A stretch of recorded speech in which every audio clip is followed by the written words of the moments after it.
দেখো বন্ধুরা, মাছটার মধ্যে এত পরিমাণে তেল, হাত লাগানো যাচ্ছে না। দেখো আমার মেয়ের হাতটা কি হয়ে গেছে, তেলে তেল, মাছটাই ধরতে পারছে না।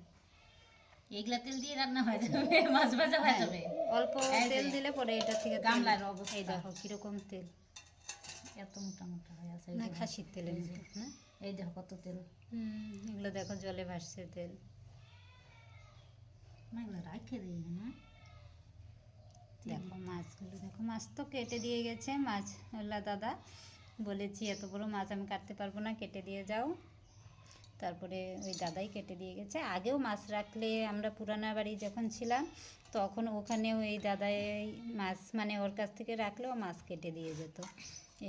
আজকেও বললাম মাছটা কেটে দিয়ে যাও, পরে বললো বটি আনো, কেটে দিয়ে যাই। বটি নিয়ে দিলাম, কেটে দিল। মানে এত বড় মাছটা হাতে ধরে কাটার মতো কায়দায় পাবো না। মাছটা ওজন হয়েছে 1 কিলো। 1 কিলো ওজনের রুই মাছ, মনে করো এটা ভীষণ মানে ভালো হয়। এই লোকাল মাছ এত বড় তো পাওয়া যায় না সহজে, বাজারে না গেলে।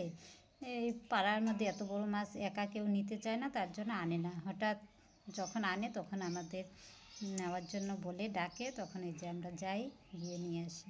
এই দেখো মাছটা এত সুন্দর, দেখে পছন্দ হয়েছে, তারপরে বলে নেও।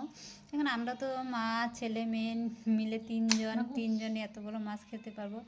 বলে খেতে পারবে, মাছটা স্বাদ হবে, রাখো। তারপরে আমার ছেলেকে বললাম দেখ রাখবি নাকি, ছেলে দেখে বললো রাখো, খাবো। এই দেখো শুনুও বেশি একটা মাছ খায় না, একবার খেলে আরেকবারও খেতে চায় না। ও না মাছ খেলে ঠিকভাবে হজম করতে পারে না, বমি করে। মাংস ডিম খেলে কিছু হয় না, কিন্তু মাছ খেলে ওই একবার খেলে আরেকবার খেতে চায় না।